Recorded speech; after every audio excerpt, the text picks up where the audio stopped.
19 April 2025 সালে Bangladesh supreme কোর্টের data entry control operator পদের নিয়োগ পরীক্ষার সম্পূর্ণ কোশ্চেনটি আজকে আমরা সলিউশন করব। আশা করি সবাই ভিডিওটি প্রথম থেকে শেষ পর্যন্ত ধারাবাহিকভাবে দেখবেন।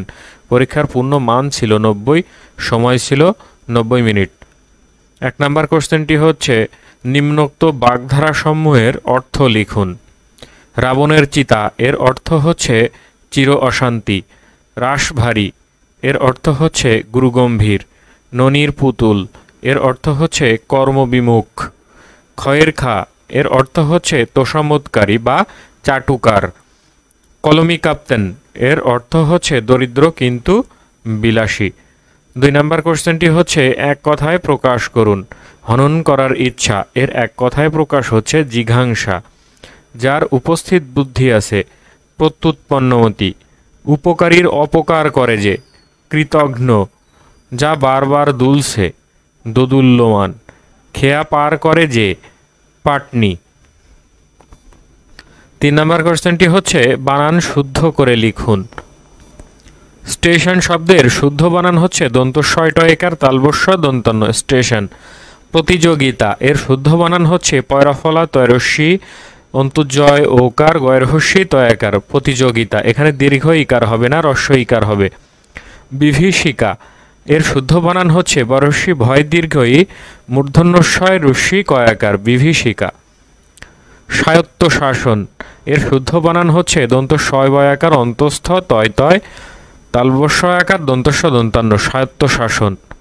উপরোক্ত এর শুদ্ধ বানান হচ্ছে উপরিউক্ত রস্যৌ পর রস্যি রস্যৌ কয়তয় উপরিউক্ত। 4 নম্বর কোশ্চেনটি হচ্ছে, অনুচ্ছেদ লিখুন যে কোনো একটি। বাংলাদেশের পর্যটন শিল্প অথবা নারীর ক্ষমতায়ন অথবা শুদ্ধাচারের গুরুত্ব সর্বোচ্চ 200 শব্দের। 5 নম্বর কোশ্চেনটি হচ্ছে, ট্রান্সলেট ইনটু ইংলিশ অর্থাৎ ইংরেজিতে অনুবাদ করতে হবে। শিক্ষাই জাতির মেরুদণ্ড। Education is the backbone of a nation. আমাদের জীবন সংক্ষিপ্ত। Our life is short. সৎ ব্যক্তিকে সকলেই সম্মান করে। Everybody respects an honest person. ধূমপান খুব ক্ষতিকর। Smoking is very injurious. এখন বৃষ্টি হচ্ছে। It is raining now. 6 নম্বর কোশ্চেনটি হচ্ছে, fill in the blanks with appropriate word or words অর্থাৎ উপযুক্ত শব্দ ব্যবহার করে শূন্যস্থানগুলো পূরণ করতে হবে। He does not hanker dash money. He does not hanker after money. Hanker after মানে হচ্ছে লালায়িত বা লোভ করা। He has no ambition dash name and fame. He has no ambition for name and fame. He prohibited me dash doing it. He prohibited me from doing ইট অর্থাৎ সে এটা আমাকে করতে নিষেধ করেছিল। The girl is expert dash drawing. The girl is expert at drawing অর্থাৎ মেয়েটি আঁকা আঁকিতে দক্ষ। He was guilty dash murder. He was guilty of murder অর্থাৎ সে খুনের জন্য দোষী ছিল। 7 নম্বর কোশ্চেনটি হচ্ছে, কারেক্ট দ্য ফলোয়িং সেন্টেন্সেস। এখানে যে সেন্টেন্সগুলো দেওয়া থাকবে সেগুলো সঠিক করতে হবে। He is senior than me. সিনিয়রের পরে সাধারণত টু ব্যবহৃত হয়। He is senior to me. Let the work be do.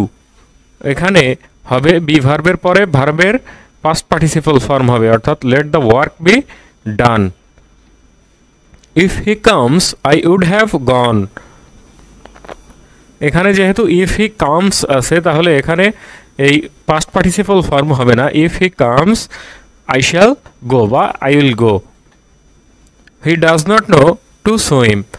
এখানে সঠিক হচ্ছে he does not know how to swim. Don't repeat it again.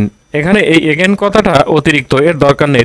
Repeat মানেই হচ্ছে পুনরায় আবার করা, তাহলে এখানে হবে ডোন্ট রিপিট ইট।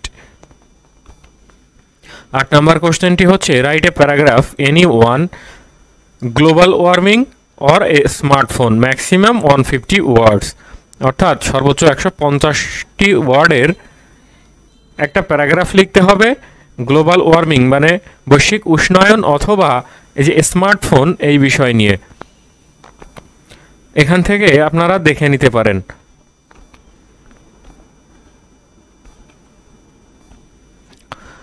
9 নম্বর কোশ্চেনটি হচ্ছে 21 মিটার দীর্ঘ এবং 15 মিটার প্রস্থ একটি বাগানের বাহিরে চারিদিকে 2 মিটার প্রশস্ত একটি রাস্তা আছে। প্রতি বর্গমিটারে 3 টাকা দরের রাস্তাটিতে ঘাস লাগাতে মোট কত টাকা খরচ হবে? রাস্তার দৈর্ঘ্য হচ্ছে 21 মিটার এবং প্রস্থ হচ্ছে 15 মিটার এবং এই 21 মিটার দৈর্ঘ্যের দুই পাশে আরও 2 মিটার করে চওড়া রাস্তা আছে এবং এই 15 মিটারেরও দুই পাশে চওড়া রাস্তা আছে 2 মিটার করে। তাহলে এই রাস্তা ছাড়া বাগানের ক্ষেত্রফল হচ্ছে দৈর্ঘ্য গুণ প্রস্থ অর্থাৎ 21 গুণ 15 বা 315 বর্গমিটার এবং রাস্তা সহ আমাদের বাগানের দৈর্ঘ্য আসছে এই 21 মিটার যোগ দুই পাশের এই 4 মিটার অর্থাৎ 25 মিটার এবং রাস্তা সহ বাগানের প্রস্থ আসছে এই 15 মিটার এর সাথে দুই পাশের এই 4 মিটার অর্থাৎ 19 মিটার। তাহলে এই রাস্তা সহ ক্ষেত্রফল হচ্ছে 25 গুণ 19 বা 475 বর্গমিটার। তাহলে রাস্তার ক্ষেত্রফল আমরা পাচ্ছি এই রাস্তা সহ বাগানের ক্ষেত্রফল থেকে রাস্তা ছাড়া বাগানের যে ক্ষেত্রফল সেটা বিয়োগ করলে আমরা রাস্তার ক্ষেত্রফল পেলাম 160 বর্গমিটার। তাহলে প্রতি বর্গমিটারে ঘাস লাগাতে খরচ হয় 3 টাকা, তাহলে 160 বর্গমিটারে খরচ হবে 480 টাকা। a + 1/a = 7 হলে a³ + 1/a³ এর মান নির্ণয় করুন। তাহলে a³ + 1/a³ অর্থাৎ a³ + b³ এর সূত্র আমরা জানি a + b³ - 3ab * a + b। তাহলে এখানে হবে a + 1/a তার whole cube - 3 * a * 1/a * a + 1/a। এখান থেকে এই a কাটা যায়, থাকে a + 1/a তার হোল কিউব - 3 * a + 1/a। এখন এটার মান আমাদের জানা আছে 7, তাহলে এখানে বসালে ক্যালকুলেশন করলে আমরা পাবো এটার মান 322। উৎপাদকে বিশ্লেষণ করুন। a² - 1 + 2b - b²। তাহলে এটাকে আমরা একটু সাজিয়ে লিখতে পারি a² - 1 - 2b + b² অর্থাৎ এইটুকুকে যদি আমরা ব্র্যাকেটের ভিতরে নিয়ে আসি তাহলে ভিতরের চিহ্নগুলো পরিবর্তন হয়ে যাবে যেহেতু এর বাইরে মাইনাস আছে। তাহলে এই 1 - 2b + b² এই অংশটুকুকে আমরা লিখতে পারি 1 - b তার হোল স্কয়ার। অর্থাৎ এটাকে যদি আমরা সূত্র করি তাহলে আসে 1 - 2b + b²। তাহলে এখানে আমরা এখন আরেকটা সূত্র পেলাম যে a² - b² এই সম্পূর্ণটাকে যদি আমরা b ধরি তাহলে a² - b² এর সূত্র আমরা জানি a + b * a - b অর্থাৎ a + 1 - b * a - 1 - b। তাহলে এই ব্র্যাকেটটাকে যদি আমরা উঠিয়ে দিই তাহলে পাবো a + b - 1 এবং এখানে থাকবে a - b + 1। এইটা হচ্ছে এই রাশির উৎপাদক। 12 নম্বর কোশ্চেনটি হচ্ছে সংক্ষেপে উত্তর লিখুন। র্যাম এবং রমের মধ্যে 3টি পার্থক্য। র্যামের পূর্ণরূপ হচ্ছে র্যান্ডম অ্যাক্সেস মেমোরি।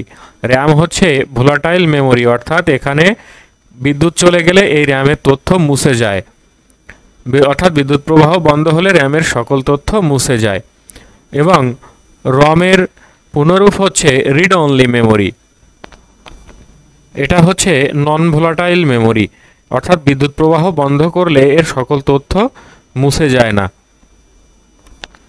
দুইটি ইনপুট এবং দুইটি আউটপুট ডিভাইসের নাম লিখুন। ইনপুট ডিভাইস হচ্ছে কিবোর্ড, মাউস এবং আউটপুট ডিভাইস হচ্ছে মনিটর, প্রিন্টার। চ্যাটজিপিটি কি? এটি কোন সালে চালু হয়? চ্যাটজিপিটি হলো একটি কৃত্রিম বুদ্ধিমত্তা ভিত্তিক চ্যাটবট যা ওপেন এআই বা আর্টিফিশিয়াল ইন্টেলিজেন্স তৈরি করেছে। এটি চালু হয় 2022 সালের নভেম্বর মাসে। স্টারলিংক কি? এটি কোন দেশের প্রতিষ্ঠান? স্টারলিংক হলো SpaceX নামক একটি মার্কিন মহাকাশ পরিবহন ও যোগাযোগ কোম্পানির তৈরি করা স্যাটেলাইট ইন্টারনেট পরিষেবা। স্টারলিংক মার্কিন যুক্তরাষ্ট্রের প্রতিষ্ঠান। কম্পিউটারের ভাইরাস কি? দুইটি অ্যান্টিভাইরাসের নাম লিখুন। কম্পিউটারের ভাইরাস হচ্ছে এক ধরনের ক্ষতিকারক সফটওয়্যার যেমন নর্টন, ম্যাকাফি, এগুলো হচ্ছে কম্পিউটারের ভাইরাস। MICR ও MROCR এর পূর্ণরূপ লিখুন। MICR এর পূর্ণরূপ হচ্ছে magnetic ink character recognition. OMR এর পূর্ণরূপ হচ্ছে অপটিক্যাল মার্ক রিকগনিশন এবং OCR এর পূর্ণরূপ হচ্ছে optical character recognition. F commerce নারী ক্ষমতায়নে কি ভূমিকা পালন করছে? এফ কমার্স নারীদের স্বল্প পুঁজিতে ব্যবসা শুরু, ঘরে বসে আয় ও আর্থিক স্বাধীনতা দিচ্ছে। এটি তাদের সামাজিক পরিচিতি ও আত্মবিশ্বাস ও ডিজিটাল দক্ষতা বাড়াচ্ছে। বৃহত্তর বাজারে প্রবেশাধিকার ও সরাসরি ক্রেতা সংযোগ তাদের ক্ষমতায়নে সহায়ক। www এর পূর্ণরূপ লিখুন, এর জনককে। www এর পূর্ণরূপ হচ্ছে ওয়ার্ল্ড ওয়াইড ওয়েব। এর জনক হচ্ছেন টিম বার্নার্স-লি। সার্চ ইঞ্জিন কি? দুইটি জনপ্রিয় সার্চ ইঞ্জিনের নাম লিখুন। সার্চ ইঞ্জিন হচ্ছে এক ধরনের ওয়েবসাইট বা টুলস যা সাধারণত ইন্টারনেটের মাধ্যমে ওয়েব সার্ভার থেকে যে কোনো তথ্য অথবা অন্যান্য ওয়েবসাইট খুঁজে পেতে সাহায্য করে। দুইটা জনপ্রিয় ওয়েবসাইট হচ্ছে গুগল এবং বিং। অপারেটিং সিস্টেম কি? উদাহরণসহ লিখুন। অপারেটিং সিস্টেম হলো এমন কতগুলো প্রোগ্রামের সমষ্টি যেগুলোর সাহায্যে কম্পিউটারের সকল হার্ডওয়্যার ও সফটওয়্যার নিয়ন্ত্রণের তত্ত্বাবধান এবং সফটওয়্যারগুলোর পরিচালনা, নিয়ন্ত্রণ এবং কার্যকরী করতে সমর্থন ও সাহায্য করে। যেমন দুইটি অপারেটিং সিস্টেম হচ্ছে এমএস উইন্ডোজ এবং ইউনিক্স। এই ছিল বাংলাদেশ সুপ্রিম কোর্টের data entry and control operator পদের নিয়োগ পরীক্ষার সম্পূর্ণ প্রশ্ন সমাধান। আশা করি সবাই বুঝতে পারলেন। এরপরেও যদি কেউ না বুঝে থাকেন অবশ্যই কমেন্টস বক্সে কমেন্টস করে জানাতে ভুলবেন না। ভালো লাগলে চ্যানেলটিকে অবশ্যই সাবস্ক্রাইব করবেন, লাইক, কমেন্ট, শেয়ার করবেন। ধন্যবাদ সবাইকে।